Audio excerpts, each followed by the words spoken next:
So I'm sure that when you hear the term doctor or physician or whatever, medical professional, you typically associate it with very high salaries. And that is true. The average salary for many different types of medical professionals is often in the several hundred thousands. Physicians can be between $250K and $400K. Orthopedic surgeons can be easily $500,000. Neurosurgeons can be above $700K. It's a lot, right?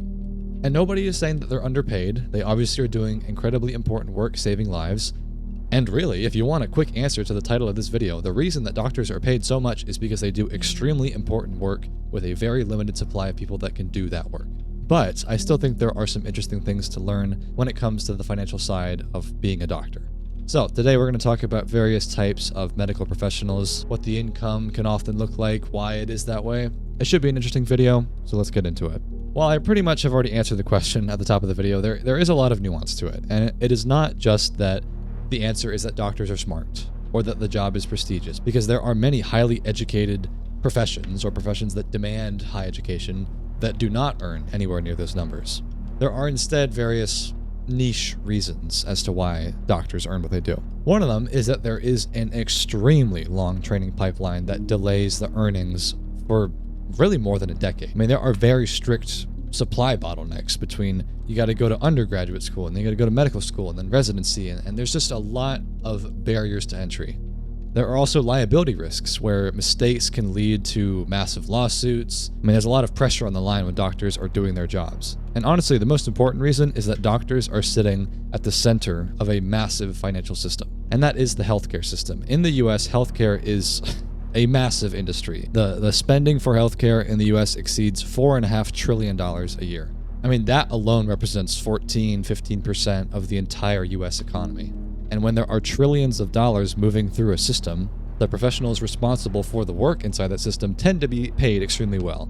And that spending flows through a huge network of institutions like hospitals, insurance companies, pharmaceutical manufacturers, medical device companies, and all of those practices participate in this system. Hospitals alone generate enormous revenue. Whether we like it or not, medicine is a big industry in this country. The largest hospital systems in major metropolitan areas can bring in several $billion per year. These numbers can vary a ton depending on where you are and the extent of the severity of a given procedure. But just as one example, a single heart bypass procedure, that can cost anywhere from $70K to over $150K, depending on the hospital and region. But even something more routine, like maybe you're doing cancer screening or getting an MRI, MRIs can cost between $1,000 and $3,000 or more per scan. So now imagine thousands of those procedures happening every single day across the country. It adds up, and in this environment, physicians become extremely important economic actors. Many of the most expensive services in the healthcare system, like surgeries or diagnosing patients, they require a highly trained physician. And that means that doctors often function as the gatekeepers to high-value medical services. There are just simply not that many people that can do this work. And when your decisions control access to services that generate tens of thousands of dollars per patient, your labor becomes very, very valuable. Let's talk about the pipeline again. Another major factor is just the sheer amount of time it takes to become a doctor. Most professional careers begin generating income early in your 20s. You might graduate college, 21, 22, something like that, and you can start earning money, if you get a job at least. But physicians do not typically reach their full earning potential until their early to mid-30s, well after they finish undergrad. You do 4 years of undergrad, 4 years of medical school, 3 to 7 years of residency, depending on your specialty, and sometimes additional fellowship training that can last 2 to 3 more years. It is not uncommon for physicians to spend between 11 and 15 years just in the education and training phase. And during that time, they often accumulate significant debt. Just the average medical school graduate in the US carries roughly $200,000 to $250,000 in student loan debt. And at the same time, residents, the doctors in training once they've finished their medical school training, often earn relatively modest salaries. It's not like during that time they're earning massive bucks to pay off that debt. A typical medical resident earns between $60,000 and $75,000 per year, while working extremely long hours, often 60 to 80 hours per week. So from a financial perspective, physicians delay their highest earning years by a full decade compared to many other professions. It takes a very long time to get to the massive hundreds of thousands of dollars per year. Another key factor to the economics of this is supply. The number of doctors entering the profession each year is very tightly constrained by the structure of what medical education is. It's just not that easy to become a doctor. It takes a long time and it is very difficult work. Medical schools often only admit a small number of students annually. It's not like anyone can become a doctor. There is not an infinite number of slots. To practice medicine in the US, graduates must complete a residency program, and the positions in those programs are limited.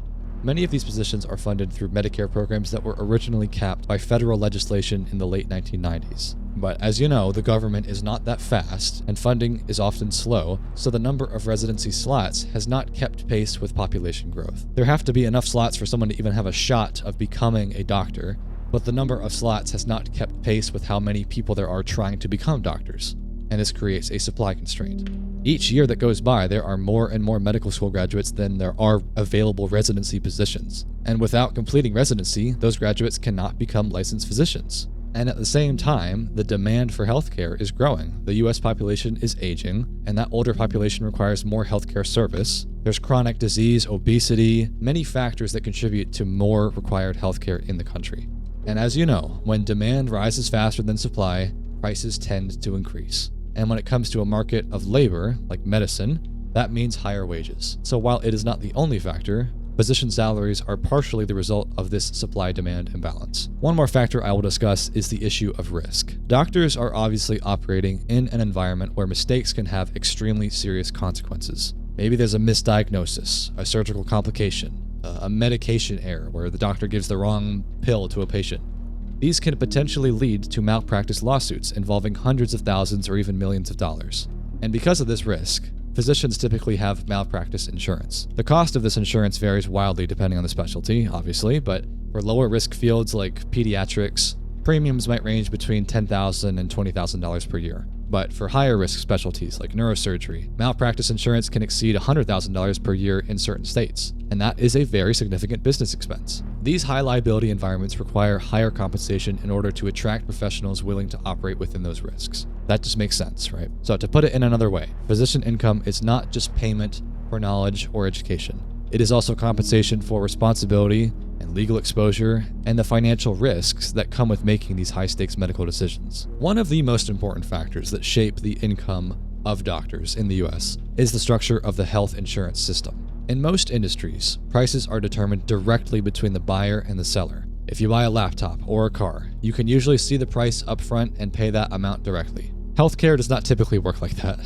Most patients are not paying the full cost of care themselves. Instead, a large portion of the bill is paid by insurance companies, or at least is supposed to be, or it could be paid by government programs or employer-sponsored plans. And this dramatically changes how medical services are priced. So for example, a hospital might bill $1,200 for a simple emergency room visit, right? The patient, though, may only pay a $100 copay out of pocket. But when it comes to the insurance, there are thousands of medical procedures that all have their own assigned billing code known as CPT codes. And each code corresponds to a specific medical service. And insurance companies have predetermined reimbursement rates for those codes. And so this system creates a very structured financial environment. Doctors are participating in this highly regulated billing system, where each action, a consultation, a diagnosis, whatever, they all carry a specific financial value and code. Let's talk a little bit more in detail about how doctors actually get paid. Many people assume that doctors are just simply charging patients for their services directly. But it is pretty complex. I'll give you a simplified version though. I'll do a little walkthrough. Firstly, the patient receives the treatment. They go in, they get their diagnosis, whatever that may look like. The hospital or clinic, wherever they are, then submits a claim to the insurance company. The insurance company then evaluates the claim based on procedure codes and the reimbursement rates. Then the insurance company sends the payment to the provider, meaning back to the people who provided the care. And depending on the structure of the practice, maybe it's a hospital or a clinic or whatever, that money may go directly to the physician, or it could go to a group of physicians or to a hospital system that employs the doctor. It varies based on the environment. And so some doctors are salaried employees of hospital networks, but then there are other physicians who operate within practices where income is tied to productivity. So in these systems, doctors may be paid based on what is called an RVU, or relative value unit, and these measure the volume and complexity of the medical services performed. So for example, a physician who generates 8,000 RVUs in a year, they might earn significantly more than someone who generates only 5,000, because those units correspond to higher billable activity. It's not too different than a sales rep who generates more sales in a year. Here's an important distinction to make. There is a difference between two things called cognitive medicine and procedural medicine. Cognitive medicine focuses on diagnoses, consultations. Like a primary care doctor, they may spend much of their time evaluating symptoms, adjusting medications, coordinating a treatment plan. And these visits are extremely important, but they often generate relatively modest reimbursement. Like when you go to the normal doctor's office, that might result in just $120 or maybe $200 in insurance reimbursement. But procedural medicine works very differently. This is more about surgeries or more specialized procedures. These can generate much larger payments. For example, a knee replacement surgery, that can generate hospital bills exceeding 30 grand, with obviously a portion of that revenue tied to the surgeon that performed the operation. And so because procedural specialties produce higher revenue, typically at least, physicians in those fields tend to earn significantly more. This sounds complicated. Really all it is just if people are doing more complex, higher value work that is harder to do with a lower supply of people that can do that work, then they typically make more money. Another important thing to consider is ownership. Many people imagine that doctors are simply employees inside hospitals, which that is true a lot of the time, but historically a large percentage of physicians operated their own private practices. And in that model, the physician is not just the medical provider, they are also the business owner. And that means that they typically would receive revenue from multiple sources. Firstly, they receive payment for the services that they perform themselves, but secondly, they may also earn revenue from the services performed by their practitioners, the people that work there. And thirdly, they may own the facility themselves. Like imagine a very busy orthopedic surgeon, and they're performing 8 to 10 procedures per week. That could be hundreds of thousands of dollars in monthly procedure revenue just in the clinic for doing those surgeries. And while much of that revenue obviously has to cover staff salaries and equipment and operating costs, obviously it's not like a foolproof plan to own a private practice. Ownership allows physicians to capture a portion of the business profits in addition to their professional salary. That is very different than if they are just an employee working at a hospital. An overwhelmingly obvious factor is the outright ridiculous cost of modern healthcare in terms of the equipment. Hospitals and clinics and medical professional environments, they rely on equipment that can cost millions of dollars. Like an MRI machine, for example. That can cost between $1 million and $3 million alone, right there. But there are now robotic surgical systems. They can cost several $1 million. Or just think about the operating costs, the annual maintenance costs, hundreds of thousands of dollars per year per item. And because these technologies are so expensive and they require such skilled operators, right? Because it also takes a massive amount of training to use such complex systems. The physicians that are trained to use them become extremely valuable. It's not like you can just lay off a doctor and find a replacement in a week. This is not like any other office job. They are using extremely specialized medical equipment with extremely specialized knowledge, and that drives up cost. On the flip side, it's important to consider the spectrum, because I know that when people hear a doctor profession, when they hear about a surgeon, they think that they're always making $500,000. And while that tends to capture our attention the most, not all doctors are earning these levels of compensation.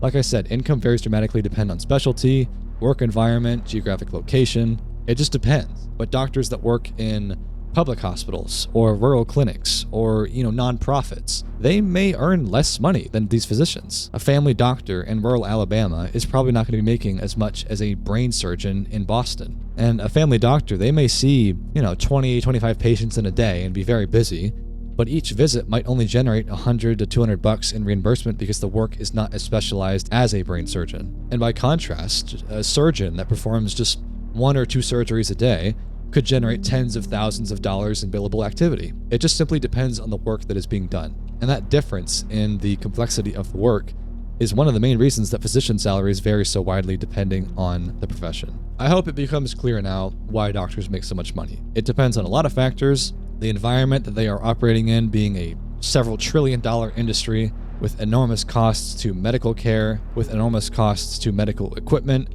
and insurance. Their training pipeline is very long and expensive that limits the supply of new doctors entering the profession. There's a lot of factors, and while there is always nuance to each type of profession and which job they are doing, it tends to be a common occurrence that doctors are paid tons of money. Again, as they should. They do incredible work, saving lives. Nobody is really debating whether or not doctors or neurosurgeons are overpaid. They do incredible work. But I hope that this video helped illuminate why they are paid so much. So, as always, hope you found this interesting, and I will see you in the next one.